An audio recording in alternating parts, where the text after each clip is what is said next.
Hello everyone, kia ora and welcome to this NRCOP National Hybrid event on Powering the Future, Addressing Regulatory Challenges in the Electric Vehicle Revolution. For those of you who I haven't met, I am Rowena Park, General Manager of Compliance and Enforcement at the Australian Energy Regulator. I'm also the Chair of the Queensland chapter of the National Regulators Community of Practice, and I'll be hosting today's event. I'd like to begin by acknowledging the traditional owners of the lands upon which we're meeting today and to pay my respects to their elders past and present. I pay my respects to the Yagara and the Turrbal peoples whose land that we are on today. I also extend my respect and acknowledge any Maori as Tangata Wenao and Treaty of Waitangi partners in Aotearoa, New Zealand, and pay my respect to any Maori in attendance today, both online and in person. We have a room full of engaged and enthusiastic Queensland-based regulators, which is very exciting, and they're very keen to hear from our panel here today. We also have an online audience of over 200 people joining us from across the country and Aotearoa, New Zealand. Before I introduce our panel, a few points about our webinars here at NRCOP. All our webinars are recorded and will be made available on the NRCOP YouTube channel, so you can refer to them later and refer your colleagues to them. We'll be using the Q&A function in Zoom for our online audience to post questions for our panel, and we will be leaving a good chunk of time at the end of the seminar for these questions. If you like the look of another question, you can upvote that question. So if you see one that you think, I wish I had asked that, click the upvote button and that'll go to the top. If the live stream does cut out, please stay with us and the NRCOP team will be working in the background to rectify the issue and get the stream back up for you ASAP. If your internet connectivity drops out, we do suggest restarting your connection and for you to rejoin the Zoom webinar. So today in this session on Powering the Future, Addressing Regulatory Challenges in the Electric Vehicle Revolution, the panel will delve into the regulatory challenges that arise as we head into the electric vehicle revolution. The session will provide valuable insights into how regulators can navigate the evolving landscape to support the safe, efficient and sustainable growth of electric vehicles. Now to our panel, I'm very pleased to introduce you to, firstly, Clare Savage, someone who I know quite well because she's the big boss where I work. Clare was appointed as Chair of the Australian Energy Regulator in September 2019 and is a member of the Energy Security Board as it was. In September 2024, Clare was also appointed as Chair of the Commonwealth Regulator Leadership Cohort. Over the last 20 years, Clare has acquired significant leadership experience in the Australian energy industry. She has a passion for the energy sector and a commitment to its development, particularly through this current transition. Prior to joining the AER, Clare was Deputy Chair of the Energy Security Board, and prior to joining the ESB, she was an Executive Director at the Business Council of Australia. Welcome, Clare. We also have here Brian Richardson. So Brian is a Queensland regulator. He is Director of the Electrical Equipment Safety and Licensing Team at the Electrical Safety Office. Starting in the electrical industry as a trainee with the State Electricity Commission of Victoria in the early 1980s, Brian worked in the Appliance Testing Laboratory. He worked his way up to Laboratory Manager and soon gained respect throughout the industry as the authority in Australia for testing household electrical equipment.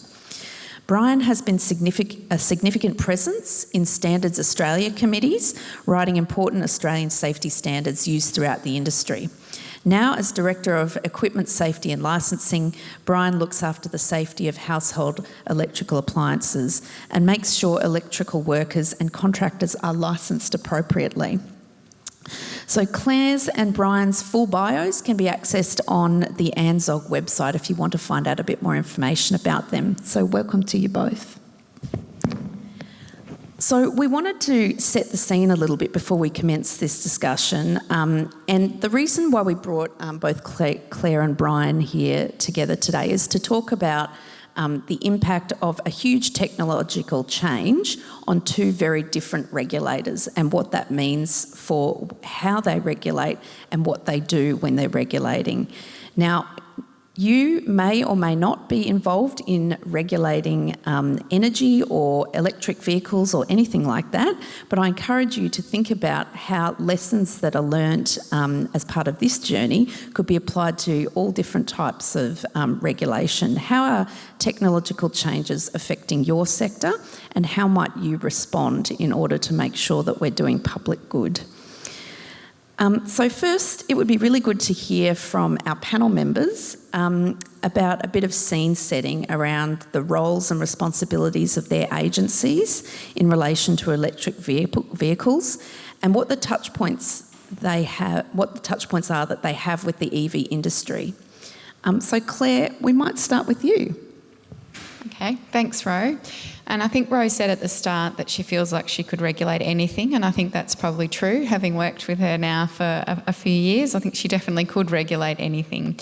So as we talk about electric vehicles, it's probably important to make a distinction about what it is we do and don't do. So we're not a transport regulator, so we're not a roads or a vehicle regulator. We don't set vehicle emission standards or any of those things. So you can probably start to think in this room about all the different types of regulators that might touch something like electric vehicles as they come into their being.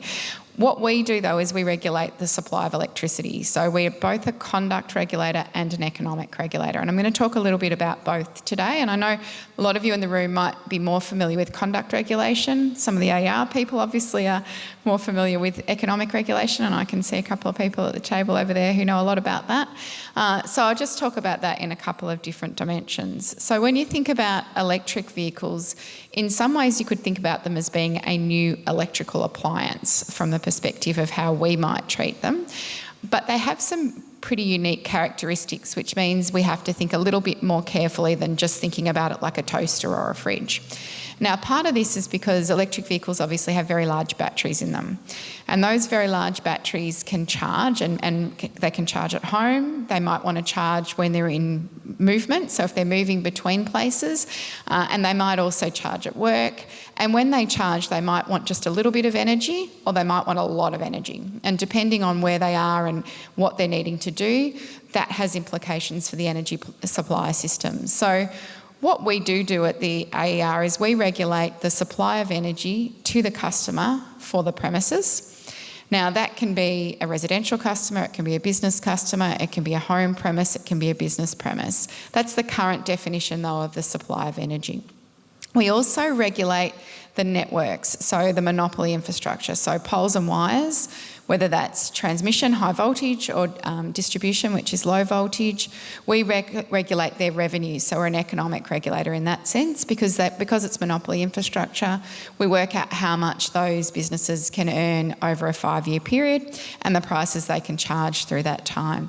So there's a couple of touch points you can probably start to think about here with electric vehicles. So if we start just with the role an electric vehicle could play, we'll start with the charging infrastructure. So if you think about where you might want to charge, if you want to charge at home, you could just charge using your regular outlet, which would be what we call a trickle charge, a very slow charge.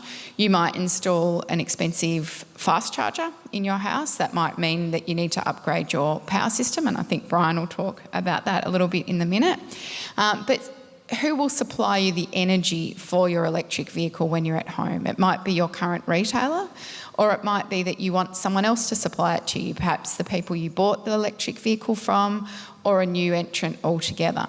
So from a conduct perspective, if we look at that element, I'm jumping around all over the place, sorry, but from a conduct perspective, that electric vehicle will sit at your home, it can charge, it can take energy from the grid, but increasingly the electric vehicle models will also enable you to perhaps charge things at home, so you might be able to plug devices into it, but it also might be able to provide energy back into the grid, so vehicle to grid is what that's called.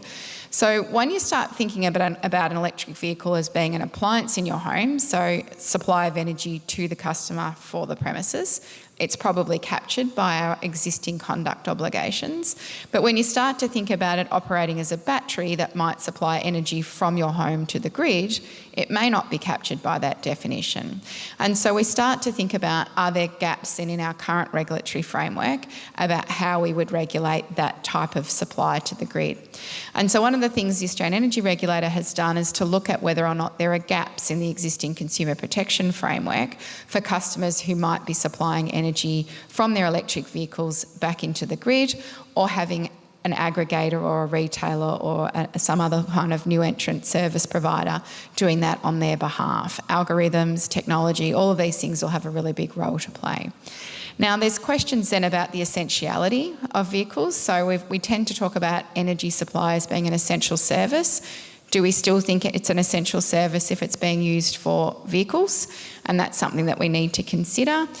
But we also can imagine situations where if you had someone trading the energy out of your electric vehicle on your behalf, and they, for example, drained your electric vehicle without your knowledge or understanding, there might be some complications for you in your life from that. For example, if you needed to escape an emergency situation, if you're in a bushfire environment, or somebody hits their head at home and you need to get to the hospital quickly. So in those situations, there may need to be an additional layer of consumer protection over what we would see in general competition laws. So the whole sort of conduct piece that sits around that.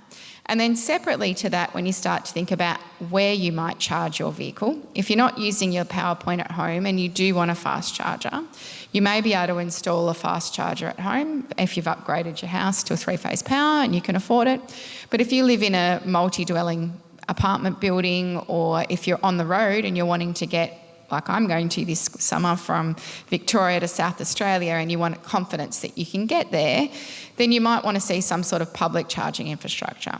So then there's a question of who owns that public charging infrastructure and how it's installed. So there are companies out there that want to provide that infrastructure, but there may be areas of the network where it may make sense for the monopoly infrastructure to have a role to play. Now, that's not something we've formed a view on yet, but you can see environments where, curbside charging, people call it. So rather than you having to run a power cord from your garage out to your car that's parked in the street, if you don't have on-site parking, having a charger that might be on the power pole in your street could be a more convenient way of doing that.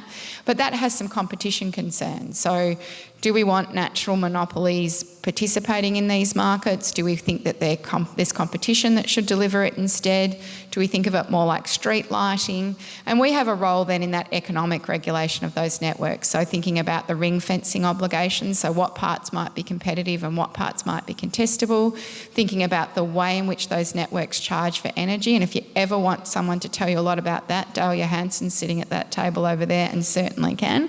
But certainly, so we really want electric vehicles plugging in at 5 or 6 p.m. in the evening when our networks are at their peak, so that we have to build a whole lot more network? Not really.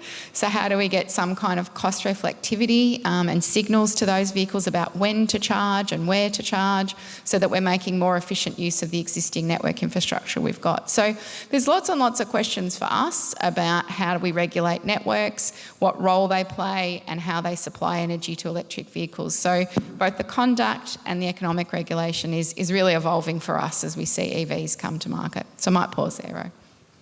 Thanks, Claire. And I think that tension between the role of conduct regulation and economic regulation is something I've really enjoyed learning about working with you at the AER, and something that I think it'd be great for all of you to start thinking about as well, how these tools can be used.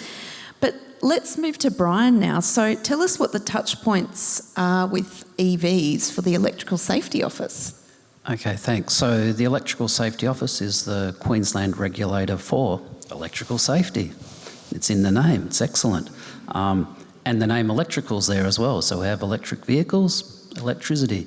So we are naturally the regulator of electrical vehicles. It's logical, except we administer the Electrical Safety Act in Queensland. The Electrical Safety Act is about the elimination of the cost of electricity to the individual in the community, and more relevantly to prevent people being killed and to prevent property being damaged from electricity. So in administering the Electrical Safety Act, we have to abide by what it requires, it actually excludes the propulsion parts of an electric vehicle from the definition of the Act. So it's in Queensland, it's not an appliance by definition. Practically it is, but by definition it's not. So that limits what we do in relation to electric vehicles, but having said that, electricity is everywhere. We regulate safety of electricity, so we are involved in all aspects of that. So as I was saying to Rowena, when people came in this morning, they turned the lights on, they expected the lights to come on and the building not to burn down. That's our role. So similarly, when someone plugs in an electric vehicle, they should expect that their building doesn't burn down.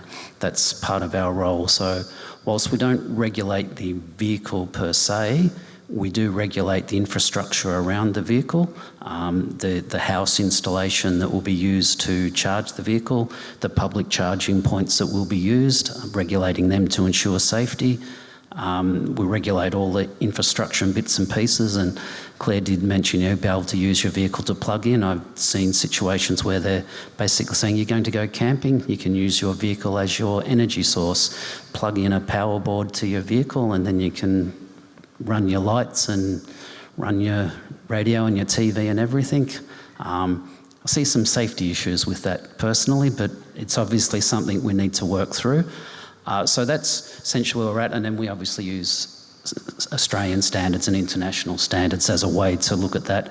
The other part of it obviously is that electric vehicles and everything about it is international, so it's not just Queensland based and it's not even Australian based. We have to consider what's happening around the world, even the different charging connectors that different companies use, and the fact that there'll be overseas markets that will copy those things and sell it to you for half the price off an internet website, which I recommend you don't do, just quietly. So that's probably where we really sit as a specialist regulator on safety, trying to make sure that everyone is thinking about safety when they're implementing all their other plans and strategies and processes, and when the purchaser, the homeowner, is looking at buying an electric vehicle, being aware of some of the risks. And as Claire said, you may need to upgrade your electrical installation if you buy an electric vehicle and put a fast charger in your home. So that's our general area. Thanks, Brian. So what I got from that is that you're going to stop our houses from being burnt down by electricity, and Claire's going to have a look and see what people are charging us for our electricity and making sure they're doing the right thing when they do that. Sounds good. Okay, so we might go to a few framing questions, which I had for you both. And I guess thinking about regulation broadly, what are the biggest challenges being thrown up for you two as regulators with quite different responsibilities? Brian, did you want to kick off? Okay, well, starting with that, so electric vehicles being an emerging technology, we don't have the history that we have. So with a washing machine that we regulate for safety, washing machines have been around for 30, 40, 50 years. So we've kind of worked out the risks and hazards that go with washing machines. We've had lots of incidents with washing machines, so we've identified how we can improve the safety of them. Electric vehicles, not so much. They have been around for quite a few years, but not mainstream as such. And part of the problem is going from that bespoke level to that mass-produced level. And we had that with the renewable energy industry, where we had some of the components there. When it was a bespoke level of industry, the people having them installed knew what they were doing. The early adopters researched and looked at things. Then it became mass-produced, and then industry around the world saw an opportunity. They started making things. We had DC isolators, which everybody is aware of, cause fires. We had 50, 60 different suppliers. When the standards required isolators go, we can make an isolator. It's just a switch in a box. It's easy. They were all catching fire because it's a little bit more than a switch in a box. But industry didn't know that at the time, and it took several years to get that information, data, and do the research and identify it. So that's one of the biggest issues we have with emerging technology, is you don't have the data to then put the regulation in place. But if you don't put the regulation in place, then you do get the data and the community get upset, because the data is your houses are burning down or people are being subject to an electric shock. So that's the issue, and part of that is the changing use of the technology as well. So we just started, it's just an electric vehicle, but now it's potentially your energy source when you're out camping as well. So the use changes over time as well, and the technology itself changes. So you have that issue of trying to keep up with the regulation and keep up with the standards as industry research and change things. So obviously industry don't want their cars burning houses down either. So they're constantly researching how to improve the safety and how to improve the technology and the battery chemistry to enable less risk. We need to make sure that the standards and the regulation allow that to occur without being so loose that it allows anything to occur. And obviously changing standards can take years, especially international standards.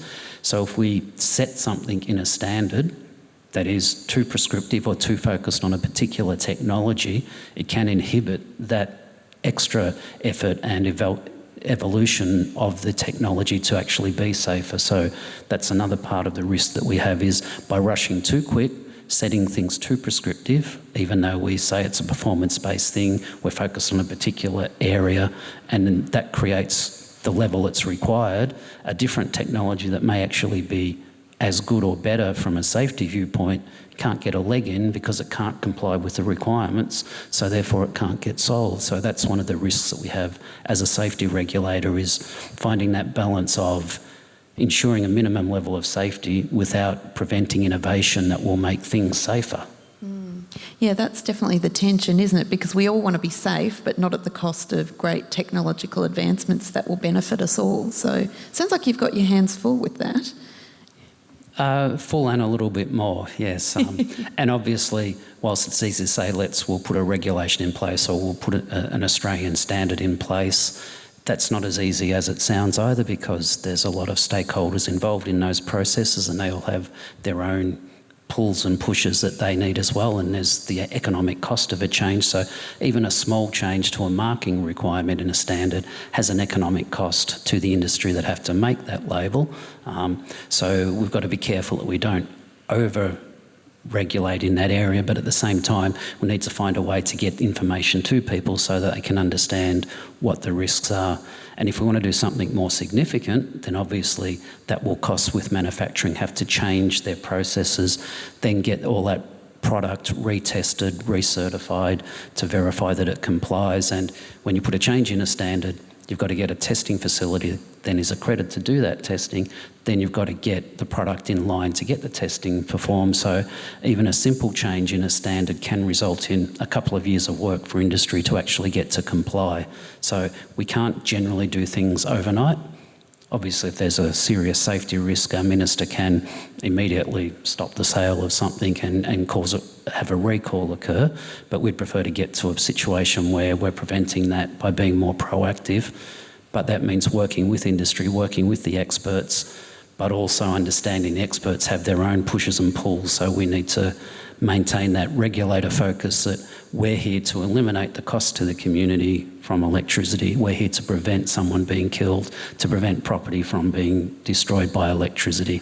So there is an economic cost and we have to consider that, but we have to balance that with the reason we're here is to ensure safety. Now, those are all very interesting safety-related challenges, but to my mind, it does seem like there might be some similarities in challenge for the AER, Clare. Tell us about the challenges for you. Unfortunately, I don't think ours is a matter of life and death, so that's probably a much less stressful job than Brian's got. But I think what we would be struggling the most with at the moment when I think about the rollout of electric vehicles is thinking about the various competing interests. So, you know, there are a range of new vehicle owners or electric charging companies who want, obviously, to deliver and to get the cheapest possible power for their customers or for their own vehicles. And so they're going to be looking to have, I guess, access to, you know, to cheap power. And there's a good thing that comes from increasing the volume of energy that's consumed, in the sense of when you've got a fixed cost network, you can lower the cost for everyone. But one of the challenges is we also see that we have fixed infrastructure, and so the cost of building a network is a big part of the cost of electricity. So it's probably about 40-50% of your bill is the monopoly infrastructure. Now, is it the Story Bridge that has cars come over it? Is that right here? Yeah. So if you can sort of think about the Story Bridge and imagine if you wanted to build it big enough to never have any traffic congestion. It'd probably have more lanes than it does today.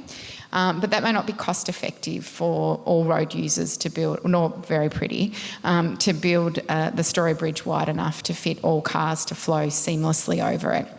And so one of the challenges we have is that when we talk to some of the electric vehicle charging companies, they don't want to be charged based on their maximum use of the network. They want to be charged based on just how much energy they use. Now, I can understand why that might seem like a reasonable way of doing things, but obviously there are different costs depending on when you want to charge. So if you're wanting to drive your car over the Story Bridge at, when is 3 o'clock in the morning, I'm assuming it's not too congested at 3 o'clock in the morning, there's probably no problems with that, right?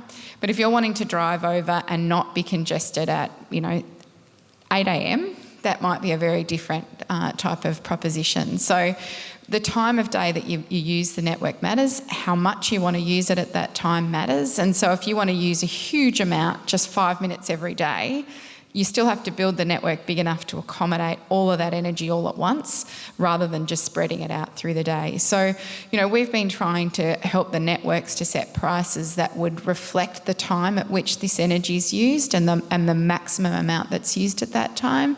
But there are lots of users out there who say, well, that's unfair because I just want to be charged for the amount of energy I use rather than when I use it and how much I use at any given point in time. And so that pricing challenge has been a bit of a struggle for us. But it's something that we recognise that, consumers are obviously wanting to adopt this technology and we've got to work with them and bring them on that journey. But we also have to be mindful of the cost to building out that fixed infrastructure that everybody pays for, including people who don't have EVs.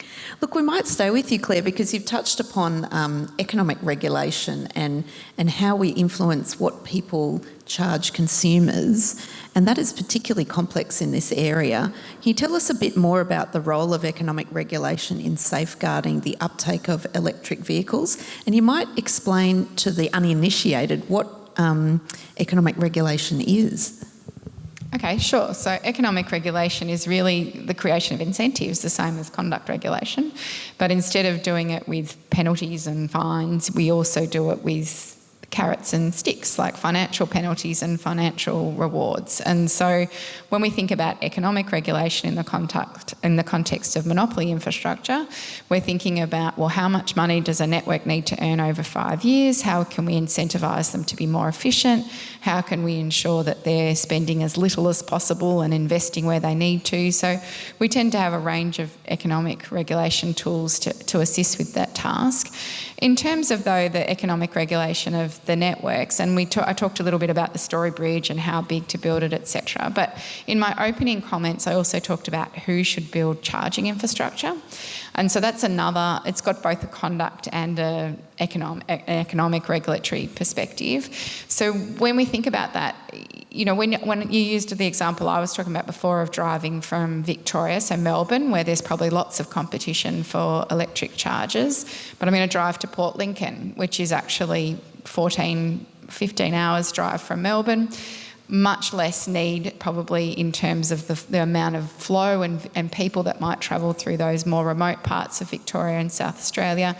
And so would it be competitive? Will there be a strong competitive market in some of those more regional and rural locations for charging infrastructure, particularly if you need fast chargers? So, on your long distance drive, you're probably not prepared to stop and wait 8 hours to recharge. You might actually want to do it in a shorter period of time, like an hour, for example. And so thinking about the role of that monopoly infrastructure and whether or not they should be rolling out potentially those fast chargers in those more remote locations as a last resort regulated service, or whether it should be something that remains competitively provided, is another area that we've been struggling with lately. Not struggling in a bad way, but conceptually in terms of trying to think through what's best in the long-term interests of consumers in that context. The thing about economic regulation that strikes me is the impact on behaviour can be almost immediate, whereas if we're talking about conduct regulation, often you have to wait a little while to start influencing people's behaviour. How many people do I have to sue or issue a notice to or do that to get them to stop doing that thing? Whereas I guess the tool Claire's talking about is something that is a completely different type of tool that you may not have really heard much about. if you're anything like me a few years ago. But thanks, Claire. The only thing I'd say to that too, Ro, though, is it can be less precise. So when you think about conduct regulation, it's very targeted. So you see a particular conduct that you think is unacceptable or inconsistent with the law and the rules, you can target it, you can penalise it, you can get to it straight away.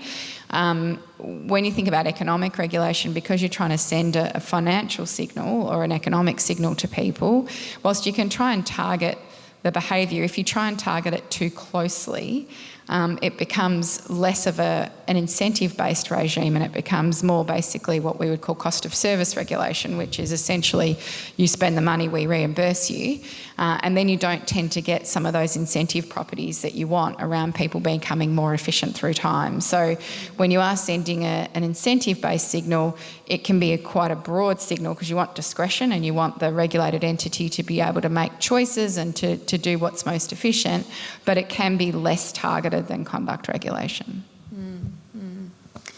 Very interesting. So, Brian, we've been talking about economic regulatory tools. Can you tell us a little bit about the regulatory tools that you've been using in your work? Yeah, sure.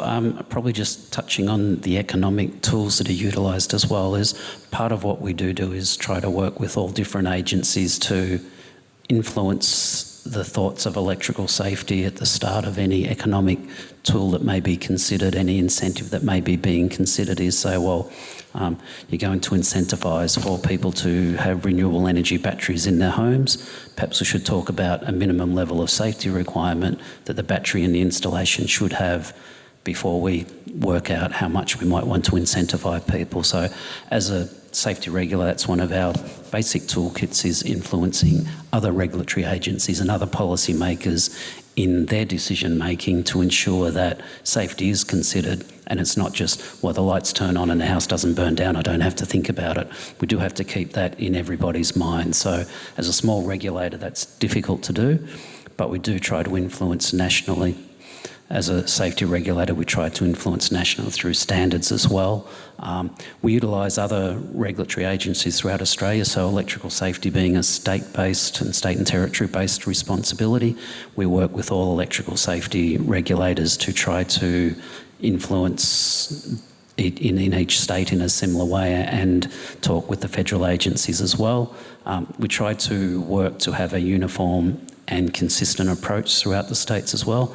So as I've mentioned, electrical equipment, so all the infrastructure that goes with electrical vehicles, it's essentially an international product. It's not, there's bespoke product made in Australia, but a lot of it is internationally made, and Australia, with its 26 million people, is only a small part of the international market, and it may be only one morning's run of a factory in China to supply Australia for a year for that particular product. So you've got to try to get it as uniform and consistent as you can. So as part of that process within the electrical equipment area and the consumer electrical equipment, we've been developing the electrical equipment safety system, the EESS or EASE.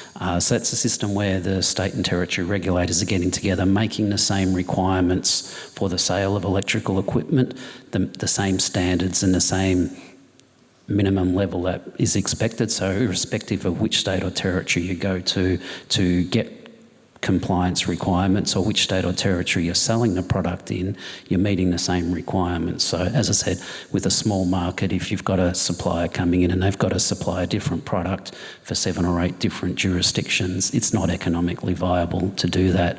But if we can have the same product where we can all agree to the same minimum level, then those importers and manufacturers can reap the economic benefit of that same criteria.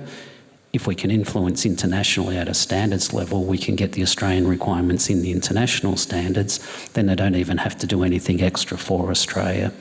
Having said that, as a safety regulator, we still influence Australian standards because we don't always get what we want internationally, and Australia does have its own unique environmental conditions and situations. Somewhere out the back of Queensland, where you've got cyclones and you've got dust and you've got little vermins and critters everywhere, it's a little bit different to Spain and Italy, so we do need to have our own Australian specific requirements where we can't get them in international standard, and then using those standards as our basis for meeting the minimum level requirements gives us that opportunity to have the same words and the same way of doing things rather than 6 or 7 different jurisdictions drafting legislation that can be interpreted to be slightly different in the process. So that gives us a level of uniformity, which I think is an important way to improve safety at a national level, and then that does it at a local level as well. And so what strategies are in place for the Electrical Safety Office to ensure that people are complying with these standards? So that's, again, part of that electrical equipment safety system process is that we would, there's a fee to register, industry pay a fee to register, but that registration gives us a national database of equipment that is registered and suppliers that are declaring that they meet the minimum safety requirements we have. So that enables the regulators to promote to the community and to industry that will on-sell product, that if that supplier and that equipment is registered on that national database, then that supplier understands the Australian safety requirements and has declared they've met them. We can then do check testing, so we go and purchase product from the marketplace and actually assess it to the safety standards to verify it is safe. So that's sort of a proactive approach, and we have had a number of recalls occurred, not because there's been an incident, but because we've identified the product doesn't comply with the standard. So before there's been an incident, that supplier has recalled the product from the market. So that's part of the process there. Obviously with electric vehicles in specifics, the infrastructure that's required for that is said the fast charging stations, so they're required to be installed in accordance with the wiring rules, so licensed electrical contractors need to install them and they need to be installed to the standard of the wiring rules. The equipment itself needs to meet the equipment standards, and if we have in the household situation you're putting in a fast charger, you may need to have the actual wiring in the house upgraded to handle the electrical load that you're going to put on because of that vehicle. So that may mean increasing the size of the consumer mains and the cable from the street to the house as well, update the switchboard potentially, update the wiring, even have the installation checked. So you've got a garage and you haven't got a fast charger, but you've got your inline charger which needs to meet standards, but it's going to be drawing 10 amps out of that socket outlet continuously. That socket outlet in the garage might be 30, 40 years old. Most electrical equipment, people think it lasts forever until it doesn't. Even your light switches and your socket outlets in your house, they won't last forever as well. So if you've got an older socket that you're trying to drag its maximum rating over a long period of time, then there's a potential for some issues to occur there. So you may need to have the installation updated or checked by contractors. So part of that is education of the community to understand the potential risks and for them to take responsibility for the equipment that they're going to utilise as well. I might move to our final question. I might move to you, Clare. How do you think, like we've got two different regulators here, how do you think regulators can work together to solve these sorts of regulatory challenges? I think Brian's comment about working together is really important, and we see that in our work all the time because we work with the range of safety regulators around the country, because part of our job is to make sure that the monopoly infrastructure is adequately funded to meet safety standards, for example, so that we do have a safe, secure supply of electricity. As it relates to electric vehicles, I think there will be various touch points, and so it's not our job, for example, to advocate for or against electric vehicles. It's our job to make sure that we're making the decisions that would support their uptake if that's what consumers want to do and if that's consistent with our emissions reduction objectives, because we have got an emissions reduction objective in our Act as well.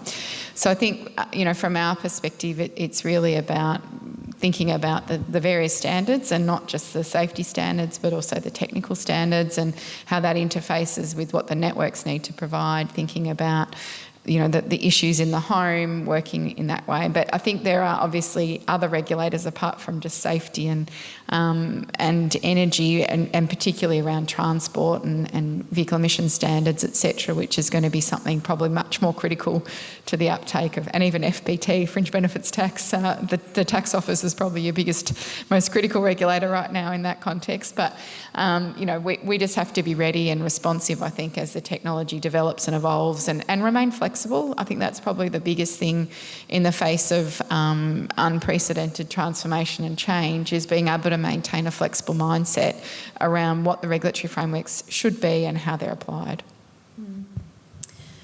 Well, while we've been talking, a whole bunch of questions have been coming through on the Zoom Q&A, so I might move to some of those. And let's see, what is the top question at the moment? Okay, someone wants to play devil's advocate. Do we need to regulate EVs specifically at all? Are they actually any different to other batteries? Could the market self-regulate? Claire, what are your thoughts on that one? I think largely the market will self-regulate. The sort of regulation I've been talking about is actually just where you might need to provide some infrastructure to support them. So our first preference would be that a competitive market delivers all the charging infrastructure. I guess the question would be, if we start to see elements of market failure, is there a case to be made that's in the consumer interest for having monopoly providers of that? So that's the economic regulation element of it. And then from the conduct element, where I was talking about in your home, to the extent it operates like any other appliance, I don't think there's necessarily a role for the AER.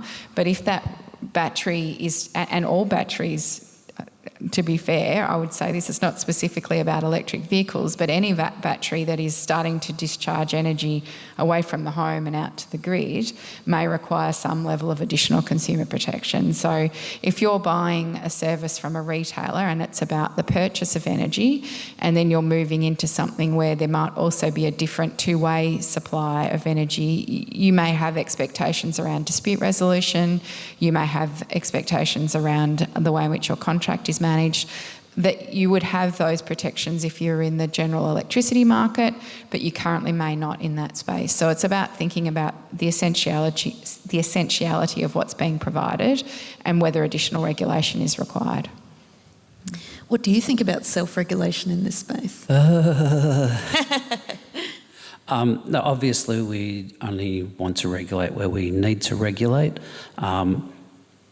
There's probably two different areas. There's the area where you've got businesses, commercial industrial businesses, that have a duty to ensure that their electrical installations and how they use electricity is safe, and therefore they need to have the capacity and engage the right people to ensure that's there.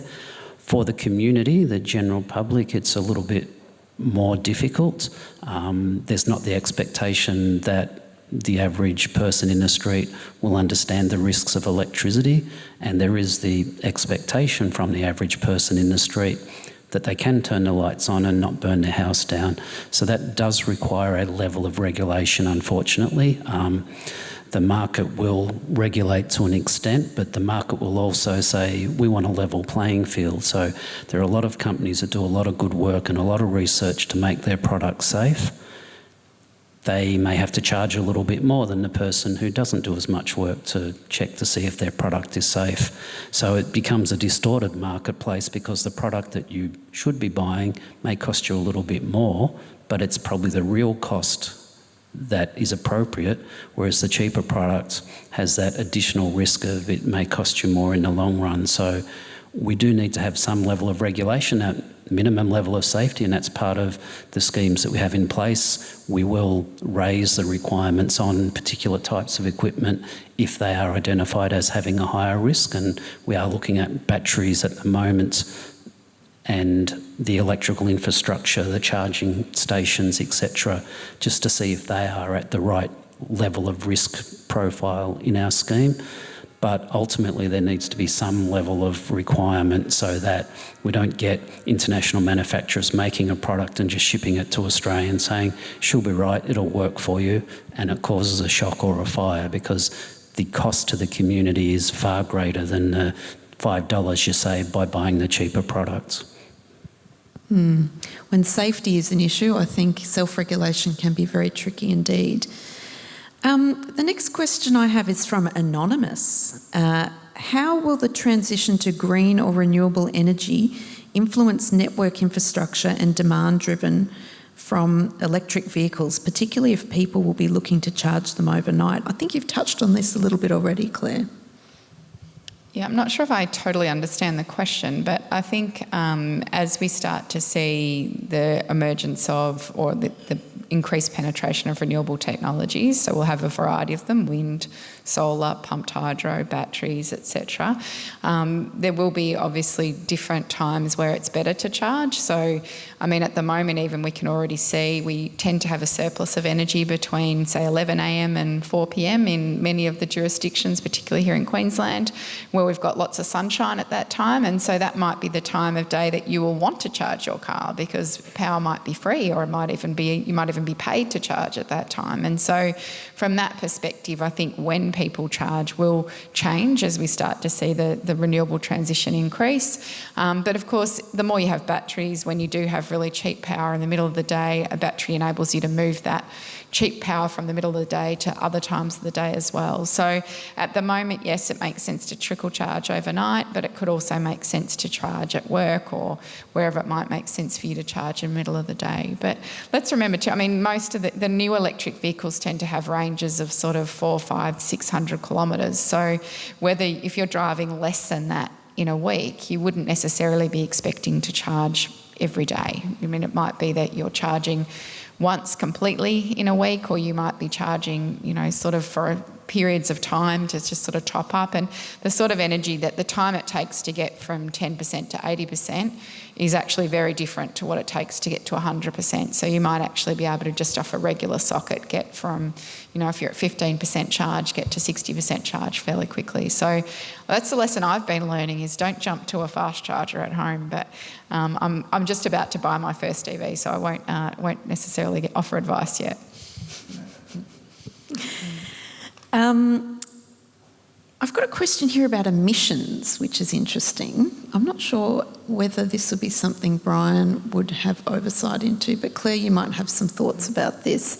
As a regulator, how are you looking into Scope 3 emission issues in relation to the EV revolution? Should regulators be concerned about the market behaviour about such types of emissions? So Scope 3 is usually the emissions from your own electricity use, so I assume that's what they're referring to there.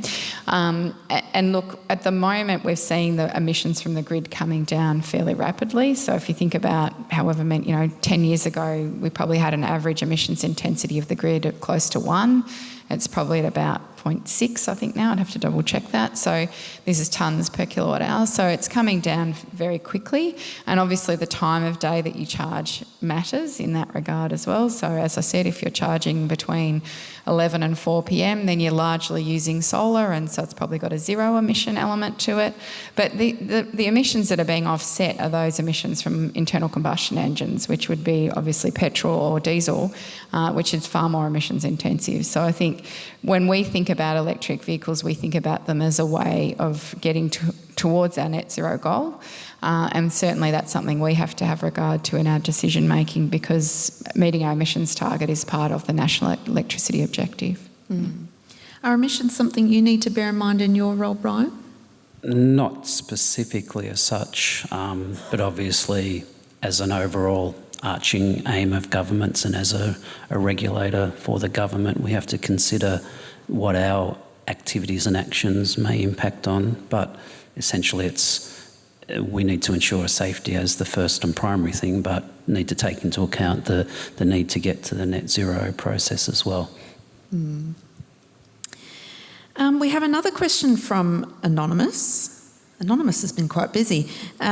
Regulatory frameworks have been developed where traditionally it was about energy consumption, but we are increasingly seeing a shift to not just consume energy, but also generate, store and discharge energy back into the network. How does this change how we regulate the sector? I might start with you, Brian. Yeah, that's a really good point, and it did start with the solar installations that occurred. So we have a traditional network system. There's a big generator plonked somewhere in the country, and the power is transmitted to local areas and then distributed amongst the houses. So we have lines person working on those things to maintain them and keep them safe. We need to be able to ensure that when they're working on those lines, they're not put in an unsafe situation. If a house has solar installation or has an EV plugged in that has a large battery in it and it's going to feed power back to the grid, then obviously during storm situations where we've got our emergency workers out trying to fix the power lines and poles and wires, we don't want them coming into contact with live cables because the house is generating power back to electricity. Now, obviously, we have safety standards for that, and the inverters that are compliant to those standards will cut out automatically if the network is brought down for any reason.